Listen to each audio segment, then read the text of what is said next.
we're at the shoulder. So we just had the shoulder blade, now it's the shoulder joint. So the shoulder joint is a socket joint.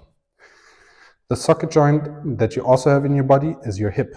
Your hip and your shoulder are very similar. Just like your arm and your leg are pretty similar, just when you look at the joints. So this and this, we can just copy and paste from just function-wise, okay? So you will hear the same things about the hip like I'm going to tell you about the shoulder. So the shoulder socket joint has following functions. It has internal and external rotation. Yeah. So you can internally and externally rotate your shoulder. It has abduction and adduction. And then it has flexion and extension. Now, when you pay attention to, you might say, but you use your shoulder blade when you do this because you squeeze it to the back. You can actually put your shoulder blade in a stable position and still adduct and abduct your arm because you're using the shoulder joint and not your shoulder blade. Also, your shoulder and your hip are a 360-degree joint, or like that's the idea. What's normally limiting the range of motion is the capsular space. Capsular space is the space that or the capsule is enclosing the shoulder or the, what's the name of the bone? This bone, I don't know what it is in English. So this is your shoulder socket joint, and then you have your bone here. So your bone is moving in context. It wants to move in context to the shoulder socket. Now your capsular space is enclosing those things. So when you have little capsular space, there's not a lot of space for the bone to move in relation to the space. Okay? So this is normally what's limiting the range of movement. Also muscle strength, nervous system, everything I said before. So this might be a little bit complicated, but we'll get through it. All right, I'm going to do one in this position, and I'm going to do one on the side with the other arm, so you have both visions. Okay, so I'm going to, compensations. So compensations are, you guessed it, extension and flexion of the lumbar spine, elevation or any kind of movement in the shoulder blade, and rotations, and also weight shifts. So when you move to the back, you might feel your body wanting to go to the front to create more range of motion. This can feel very limited in the beginning, and that's okay. Just because it's okay. So the more you do it, the more you will get used to it, and the more you do it and the more you train, the bigger the range of motion will get. Cool. All right, so first things first. Feet can be hip width distance apart. We can also do it lying. I'm going to show it afterwards. So that's a little regression because it's a little bit easier to focus on the joint itself. But I'm going to do it standing now. So you're tensing your body, putting everything down, pack your breath, and you want to start by putting your arm out and externally rotate it. So externally rotated means you want to bring your biceps to the ceiling and your hand to the ceiling as well. You could also just try to rotate your hand to the ceiling, but that would be rotation in the elbow. That's after that.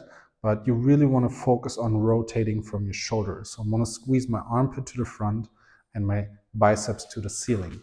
Now, my arm stays long, elongated the whole time. What I want to do is you want to bring your arm in. That's abduction. So you want to bring it in.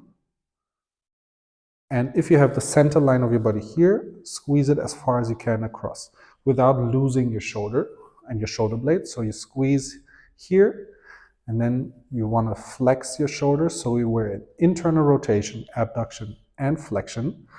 And you want to keep squeezing for external rotation, I'm sorry. You want to keep squeezing for external rotation, but your arm probably wants to go into this motion, which is normal. So you kind of try to resist it a little bit depending on the intensity and the focus and the function of why you do the exercise. And then you want to bring it up until here. Really important, we don't want to be up here because that's elevation in the shoulder blade. So you want to squeeze and put your shoulder blade down.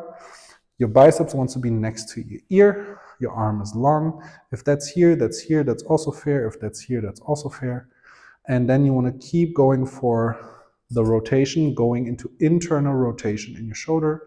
And you want to reach back as far as you can. Really important, that's where the point of leaning forward comes in. We try to avoid that. Also opening the rib cage to have more adduction and flexion. Extension is not what we're looking for. So really try to squeeze everything down here. And you want to keep rotating inwards to full internal rotation, bringing your pinky to the front. And we're in full extension of the shoulder, and then we go the same way back. So we go internal rotation and extension of the shoulder. Try not to lean to the front, try not to tilt to the side.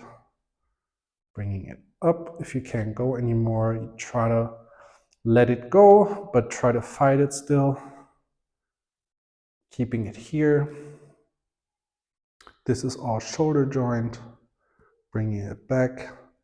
Going for external rotation and abduction. And then keep squeezing it up to come back here. And that's one rep. Yeah, like I said, it's a little bit tricky because there's a lot of things you have to pay attention to.